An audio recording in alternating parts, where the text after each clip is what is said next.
Welcome to the Connected Teamwork Podcast by Growth Leaders Network. How do we learn to truly thrive together? How do we stay connected to our authentic selves, each other, and our purpose as a team, especially when challenged? How do we unlock the deeper levels of group intelligence? Enjoy this episode of the Connected Teamwork Podcast and learn practical tools to evolve the connectedness of your team to its next level.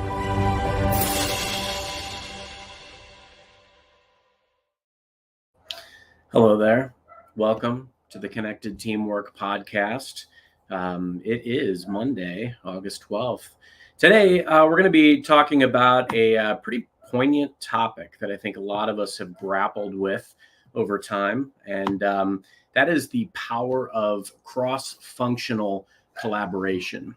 Now, there's a variety of reasons why sometimes cross-functional collaboration doesn't exist, quote unquote, can't exist, different challenges that can transpire.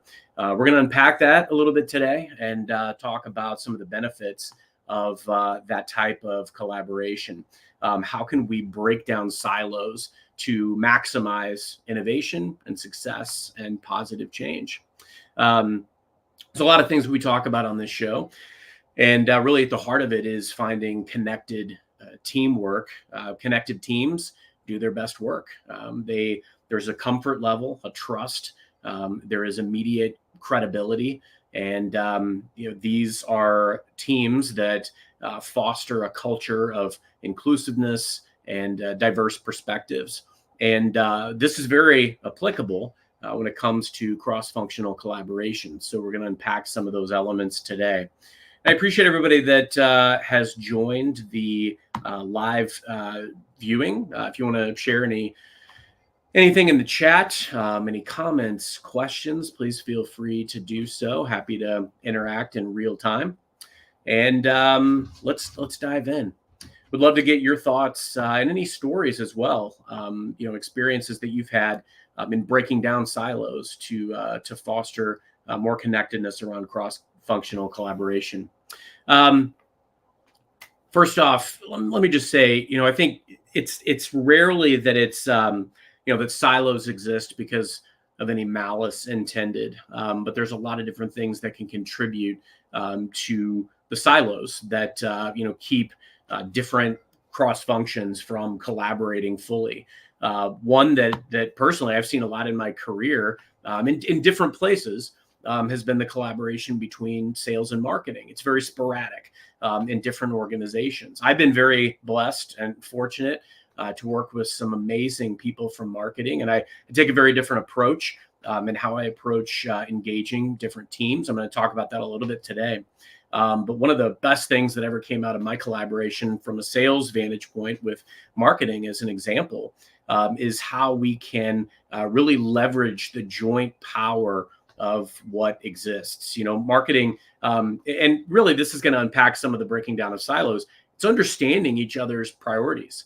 A lot of times it's going to be departmental priorities that may put up the guise of some type of barrier between two different organizations.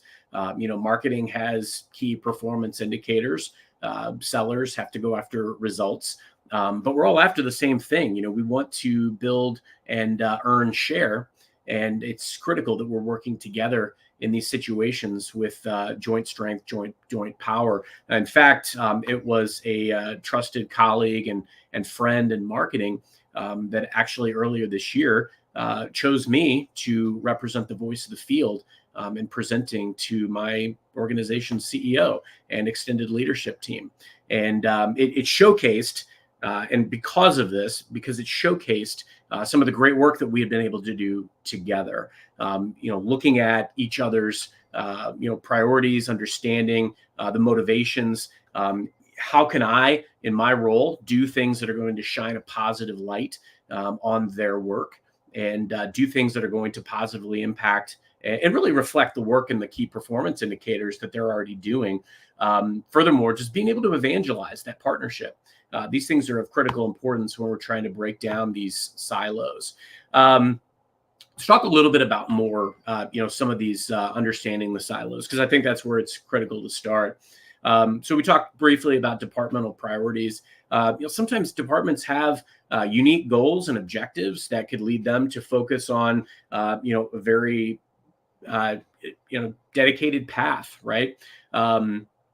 I know, speaking from my career, I've worked in many different departments. And by default, sometimes these departments don't talk to each other. And again, no malice intended, but perhaps we don't see the potential for synergies, for best practice share. But if there are mutual goals or there are areas where we could share ideas and work together, I love the acronym TEAM. Together, everyone achieves more. It's very true in that regard.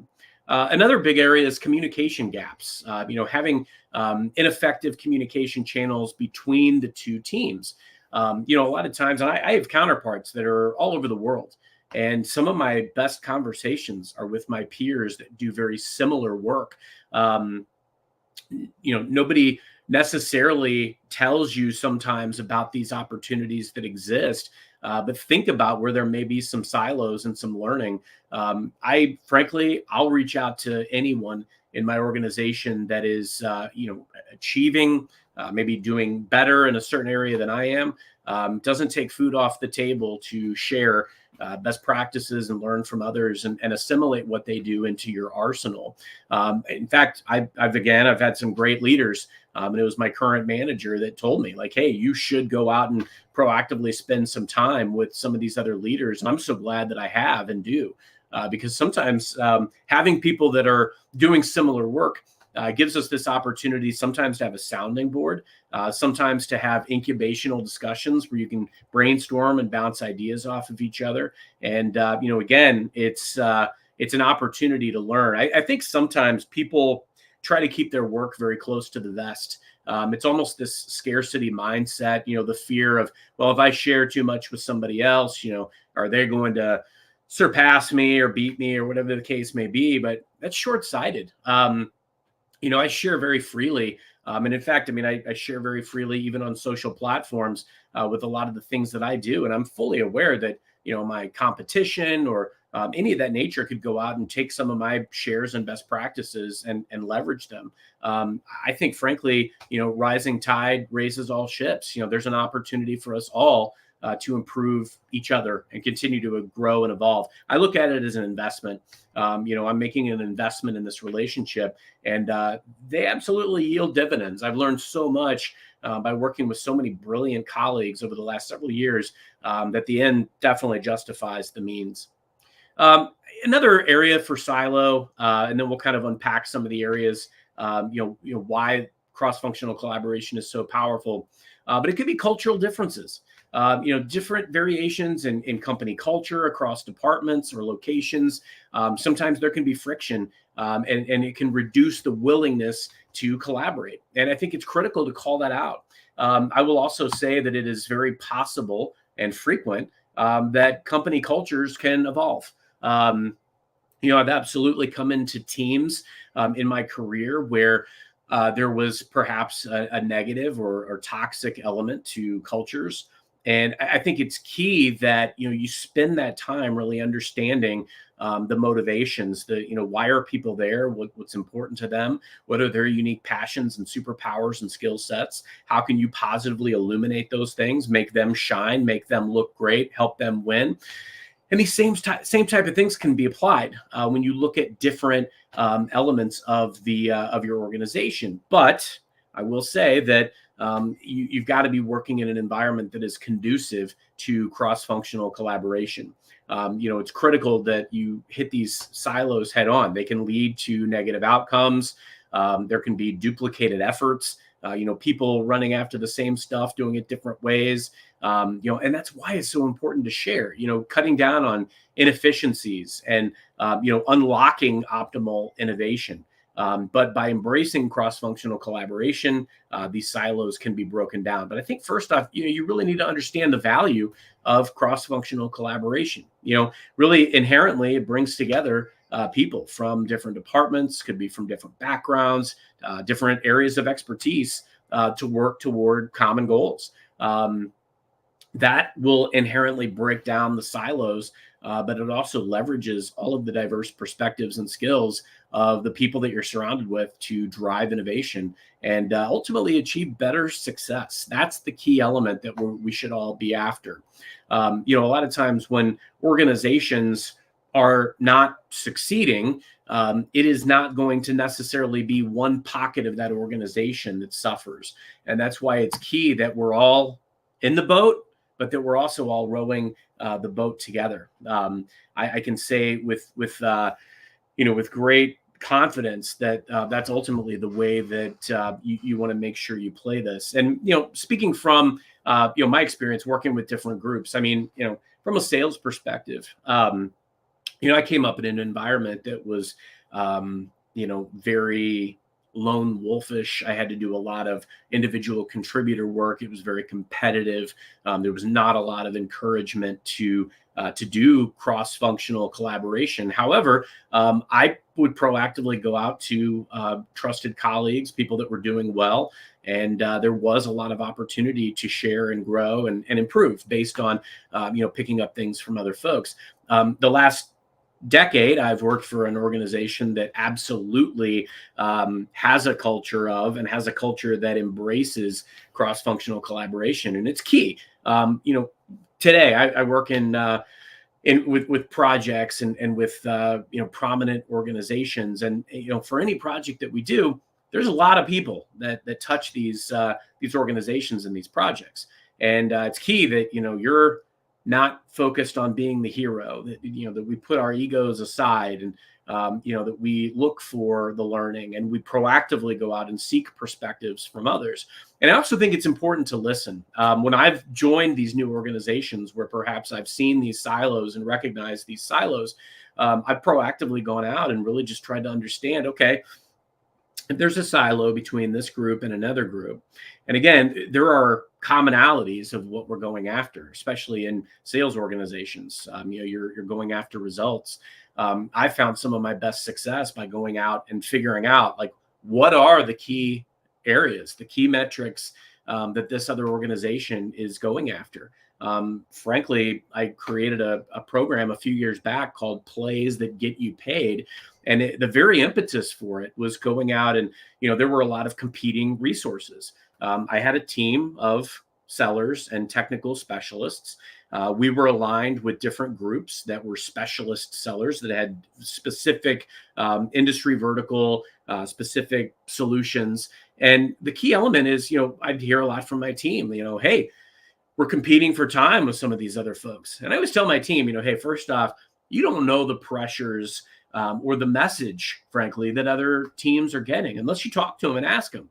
And furthermore, we were in a unique situation because we were at the front of the funnel. So often we were, kind of quarterbacking the all-up relationship with some of these organizations. That team needed us. They needed us to open doors often that were going to ultimately lead to the path for success or not. And that was the key element. So my goal in doing this was reaching out to these folks and really understanding from the multiple different business units that were all supporting the same group of customers in the same industry. What are your motivators? Like, what's key to you? If I'm going to go out and create something of value for you, describe what that looks like. What are the key conversations that you want me to be starting and handing you the baton for?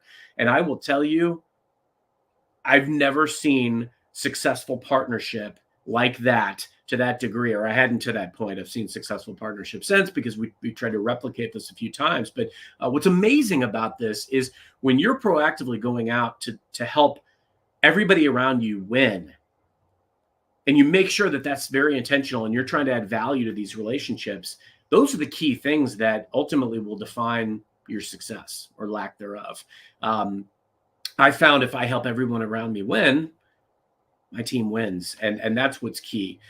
So I think that's why it's so critical to go out and proactively seek out, these different perspectives.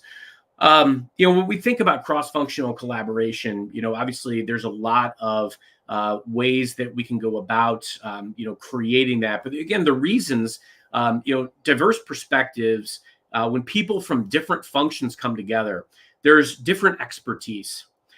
I am personally, and I came up in an environment where I felt like I always had to be the smartest person in the room. I always had to know the answer to every question. And I think, as we've spent time now over the last several years really unpacking why it's important to bring humanness to leadership as opposed to being invincible and being, the smartest person in the room. The key element is really being able to acknowledge that there's other perspectives that are out there that can give us a more holistic view of the situation. People that can help us see around corners, people that have been there before. Sometimes that's the biggest value, is finding people with similar experience and learning from them, going to school off of their experience. So that's why it's so critical to have diverse perspectives. Somebody in another business unit could very well have the experience that you lack, and could be able to present that perspective. Somebody who's in marketing might have a different approach than somebody in engineering or finance, but they're going to have insights that the others may not consider. And when we're rowing the boat together, it's key to be able to glean those perspectives. Furthermore, by default, that's going to enhance problem solving. You're better equipped to tackle a complex challenge because you can draw on a broader range of expertise and experience. When you line up several executives or several leaders or several individual contributors with different realms of expertise, it's much more likely that you're going to be able to, again, have that holistic balcony lens of what you're trying to do, help to mitigate risk by knowing what to anticipate, maybe what steps to take. Those types of things are so important. One thing that you do want to stay away from, though, and I see this from time to time, is almost that talking head mentality. How often have you been on a, maybe a robust meeting or a robust call, and it's almost like, people are talking almost to be seen or to be recognized, and things of that stature. Maybe it's my advancing age. I'm not sure. Hopefully it's some level of discipline. But as I've gotten, more advanced in my career, I need that or want that less and less. If you want my perspective, my opinion, I'll absolutely give it. And I'm always prepared to be on every call or meeting that I'm on. But I caution you to, be one of those people that talks to be heard or to be seen. I think it's critical that, and don't get me wrong, there's absolutely an apparatus by which many of us can share, in the chat. If somebody wants to know more, I've many times I've been on calls where I've hardly said a peep, but I've shared some notes in the chat, and somebody's reached out to me and wanted to know more, and that sparked a conversation. So by no means hold back in sharing your ideas and your innovative thinking, but on the same token, don't use this as an opportunity just to talk to be seen or talk to be recognized. One of the other elements that I wanted to point out is, as you think about cross-functional work, collaboration across functions requires a lot of communication. And frankly, as different teams work together, they're going to develop a deeper understanding of other people's roles, some of the challenges they face, and some of the things that those individual people do. I think that this not only improves collaboration and communication, but it also will, by default, foster a sense of empathy and respect among team members. And frankly, sometimes it helps you find out more about different functions in different business units. Believe it or not, we don't spend our entire career anymore in one role, one company. It's great when you're able to find out what different people do. It's very exploratory. I look back over my last 10 years at the organization I work for today, and if you'd have told me where I'd be today, I wouldn't have naturally connected those dots. Now, it's easy to connect the dots backwards in a career, and it's been relationships and reputation that's really helped get me to where I am, mostly relationships. And but I think that's key. This offers a whole new realm that you may not have even thought of or considered to create new valuable relationships that could impact your career in a positive way. Furthermore, accountability. Accountability is shared in a cross-functional team situation. Every team member knows that their role is critical to the success of the project. I think personally, this encourages a greater sense of ownership. You feel like you're a part of it. You feel like you're a part of this broad team. And there's a lot to be said for team winning. It's interesting because, again, I came up in an environment where I was mostly rewarded because of individual contributions. But working as part of a cross-functional team regularly, and many cross-functional teams at that, regularly, is not only very rewarding, but the viability of winning goes way up. And I think that's key. Quicker decision making as well. You can react and respond in real time. One of the things that I love most is, I leverage Microsoft Teams. I leverage it very frequently, much more than email, which is funny because I used to live and die by my email inbox. And now I'm using real-time instant message chats with people, and the ability to not only create these cross-functional team chats and groups, but to pin them, to reflect on them, to visit them regularly. That ability to throw ideas out there within your team, to have these conversations often in real time. There's so much value in that, and it really gives an ability to work as part of a group in real time, remotely, in this hybrid world that we're now used to. And there's a lot of value in being able to do that. One of the other things that I think is key, when you think about implementing cross-functional collaboration, some of the best practices around that. I think we've been very clear about the benefits. So you want to start thinking about, how can you implement cross-functional collaboration? It starts with believing that there's immense value in being able to create and really sustain a culture of cross-functional collaboration. But on the same token, you also want to make sure that you're very mindful in the way that you're doing it. And so being clear about goals and objectives, ensure that these cross-functional teams have a clear understanding of, what are we going after and who's doing what. The last thing, again, that you want is to have multiple people doing replicative work, or, to have egos holding us back. This alignment is going to keep the team very focused and very motivated, and going after the same thing, and give visibility to these things. That's another thing that I love about the ability to do joint meetings, joint chats, is the fact that you can go out and recognize people for the great work that's being done. Ensure that people are being seen and feeling heard. That is what is going to help create this culture, and ultimately nurture that culture to ensure that it's successful.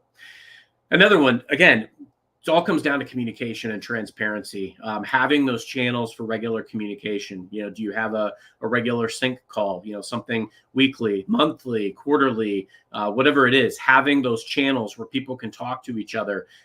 You're even informal check-ins. Reaching out to folks and just testing the water, making sure that things are going swimmingly.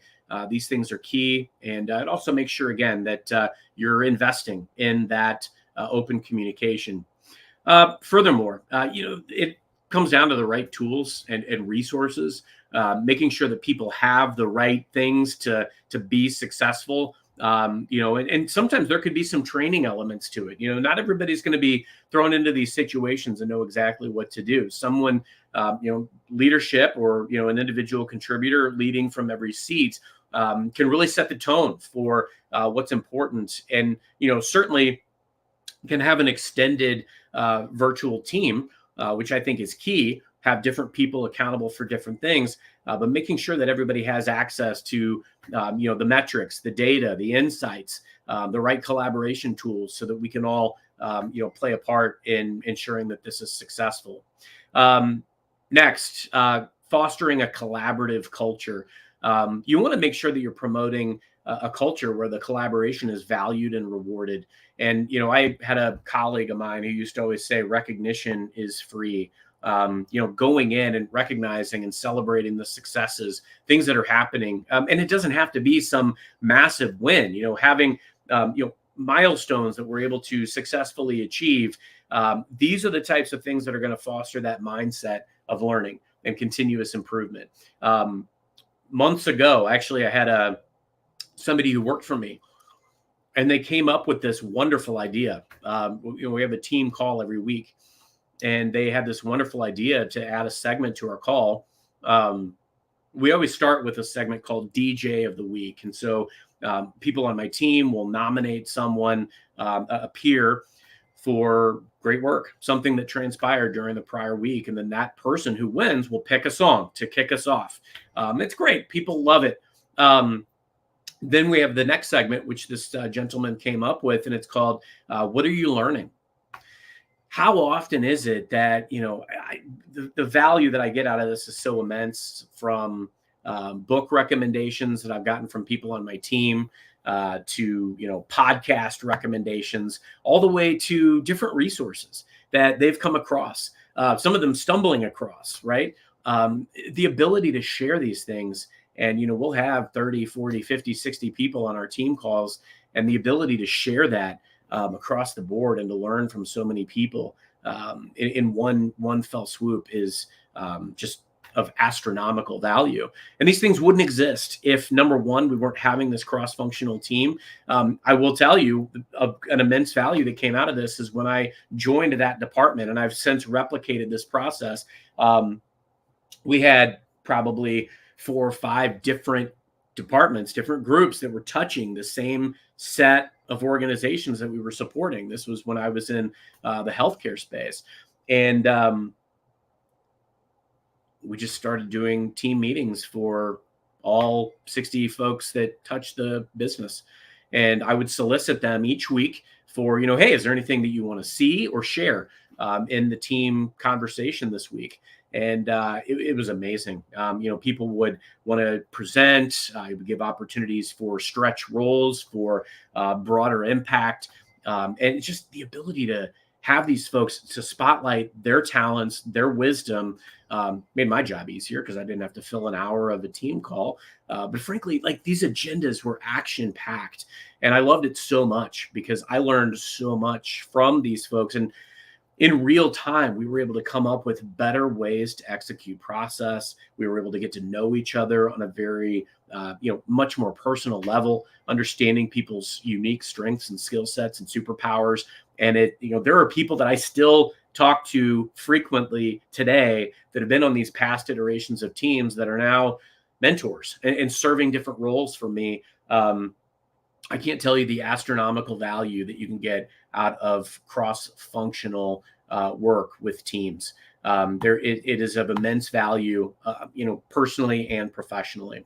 Let me say this, and as we're kind of wrapping up, and please feel free to share any comments, questions in the chat as we kind of come to a close. But leadership support is key. I've shared before. I've been very fortunate. I've worked for some great leaders. There have been multiple times. I have a story from a prior role where there were 80 different managers that were supporting this part of the business that I was in, and hardly any of us talked to each other. I sat there and I kind of wondered, like, why is that? Because I guarantee you that my counterpart in New Jersey or in Louisiana, there's things that we're grappling with that are very similar, or there's problems that our teams are having that are very similar. Why in the world wouldn't we share that, right? Why wouldn't we collaborate? And I went to my leader and I said, I'd love to make a run at creating this program, and I've done this multiple times in my career. One called Colleague Corner and another called Coaches Corner. This was for managers, and it's a monthly opportunity. I was like spearheading the agenda setting, but I mean, for the most part, it takes care of itself. I would solicit other leaders, see if they wanted to be a part of it. The 80 managers, I mean, we were drawing like 30 plus every month. And the different leaders would present. And I did the same thing 10 years ago when I created a program called Colleague Corner.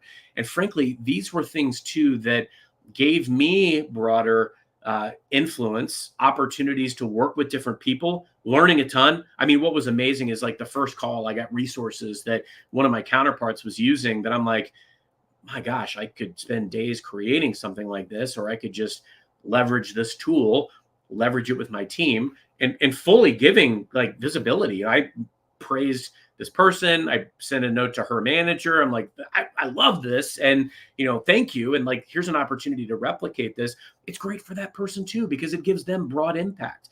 And I'm always coaching people when we're able to break down these silos. Like, hey, when you're having these successes, journal these experiences, because these are the types of things that are unique differentiators. When you're able to break down silos and you're able to arrive at best practices and you're able to realize outcomes outside of your business. Other people are having outcomes because of things that you're doing and sharing. My gosh, like immense value. And these are the types of things that you want to talk about when you create a career walking deck or have an interview conversation, because these are the things that your next boss is going to want to see, that you were able to achieve results broadly and through different people. But leadership support is critical. You want to have leaders that are going to embrace these things. They're not afraid of, people talking without leadership present. I always tell my team, have players only conversations. I want them to gel and talk without me present. And it gives them an opportunity to be real with each other, but also to elect a spokesperson and funnel these concerns or ideas up to me so that we can have meaningful, realistic change. That's the key element, is by leveraging cross-functional collaboration and by proactively looking to break down these silos. Everyone wins, everyone benefits. You learn, you evolve, you grow. You gain additional experiences, knowledge, relationships. Cross-functional collaboration is a very strategic approach, not leveraged as often as it should be, and maybe sometimes not even in the ways that it could be. I encourage you today, look for things that you could do to reach across the aisle and learn from different parts of your organization. That's what's ultimately going to unlock the full potential of the organization. By bringing together different people, different perspectives, it's going to have a load of benefits that we talked about today. And I'd love to hear your thoughts, and how is your organization today leveraging cross-functional collaboration? I would love to have you share in the chat. We'll glean some additional ideas and think about what steps can you take today to break down silos and foster a culture of teamwork and innovation. So many benefits to it, so many great, rich experiences that can come as a result.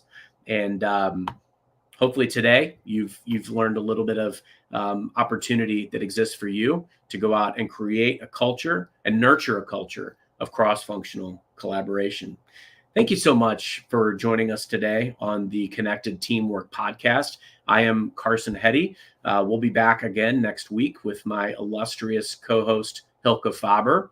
And we're going to be very soon unveiling a new series within Connected Teamwork, going through some of the 12 key elements of the Connected Quotient. So much more coming from us with Connected Teamwork. We've got some opportunities for guests probably later on in the fall season. So if you'd like to be a guest on the Connected Teamwork Podcast and share your story, please reach out to me or to Hilke, and we'd be more than happy to have that dialogue so we can learn from you. That's what Connected Teamwork is all about. Thank you so much for spending some time with me today, and we will see you next Monday on the Connected Teamwork Podcast. All the best. Thank you for listening to the Connected Teamwork Podcast by Growth Leaders Network.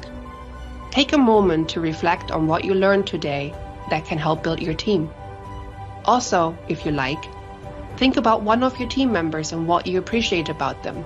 Let them know. Enjoy connecting more deeply to what is great about them. And see you next time at the Connected Teamwork Podcast.